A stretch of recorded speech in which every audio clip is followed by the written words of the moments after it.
Well, we are well on our way for adventure. We have travelers, and this next speaker is a soon-to-be computer engineering graduate from UNL. Good luck with that. Let me know how the job market goes for you there, buddy. He's into hunting, sports, skydiving, and he says other outdoorsy stuff. So if you have outdoorsy stuff, he's a guy to connect with here. He says his real claim to fame is that he is the Nate from the world-famous band Nate and AJ, who happens to be playing Saturday night at the 12th Street Pub, if you don't have plans. So give it up for Nate Lowry.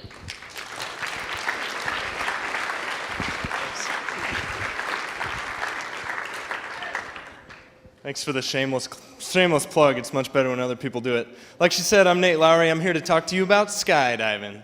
And I'm not an expert in any way. I'd say Jason's probably more of an expert than I am. But I want to get you comfortable. I want you to experience this great opportunity that we have here right around Lincoln.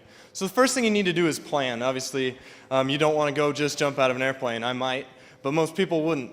So you need to plan. You need to think, what do I want to do? Do I want to do a tandem skydive or do I want to do a static line? You can see both of them coming up here. A tandem one, you're hooked to somebody. You get a little bit more free fall, but you're definitely under their control, which is usually a good thing. If you want to be a little more adventurous but still safe, you can do a static line where your chute's actually connected to the plane. It'll pop the chute for you. You don't have to worry about it. I'm going to run you through kind of the static line progression.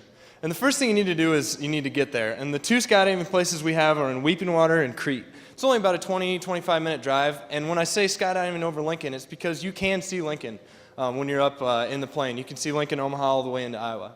Now this is probably the most important slide for people, and that's your fear. I want you to know it's something you really shouldn't be afraid of. If you're scared of heights, like going out to the edge of this stage here, that's not the same fear. When you're up there at a mile off the ground, it's you in the plane. You can't tell how high you are. So you should get over that fear really easy. And one of the ways that you're going to do that is by training. They overtrain you. They really overtrain you. You'll do about 4 hours of training for your first jump.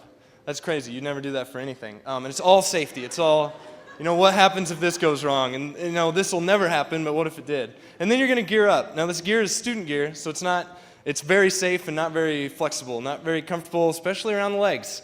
But you get used to that. You appreciate the safety. Everybody checks you out twice. Everything's checked out twice.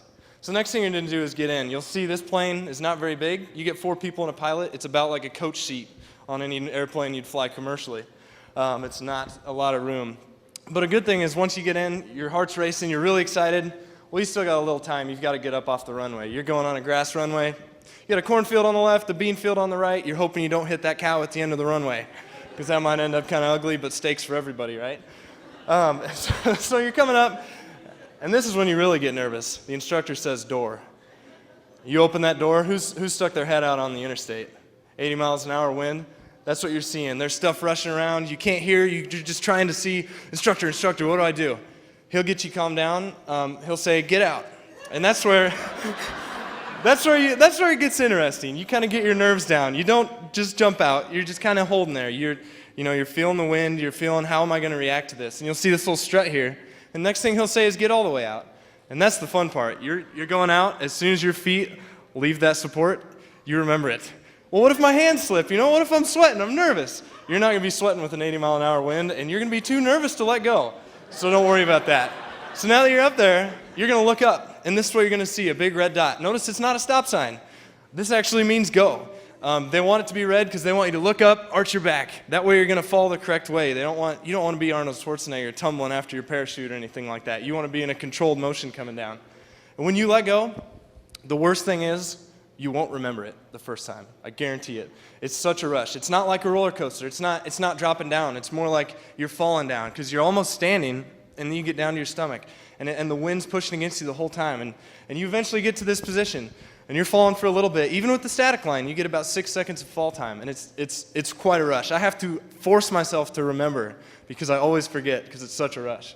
And so falling's great. If you do the tandem, you'll get a lot more free fall. This is an important slide. If you're sleeping, if you need to pull that parachute, you're probably better. They have automatic inflation or deployment for a certain altitude, but it's kind of cool when you pull it. It's a little bit less hectic on everybody. But then that's where the real joy begins. And when you get under canopy, there's nothing like it in the world. You're swooping through clouds, you're flying around, you're seeing a beautiful scenery, and I always just describe it as the Eagles song, Peaceful, Easy Feeling. And there's nothing like it in the world.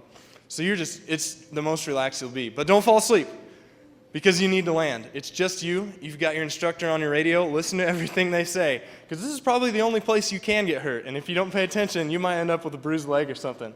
Don't try and show off. Don't try and run through it. Just get down safe. So if you want to do this, I'd encourage you to check out these places, Lincoln Sport Parachute Club in Weeping Water and Skydive Crete. They've worked with people like you before. They've worked with rookies. They've worked with experience. They're all good at getting you relaxed. They're all good at you having a good time and keeping you safe. That's their number one priority. And I just say try it. We're talking about passion here tonight. I bet you to go out and try it, because I know you'll love it. So thanks again. Go skydive.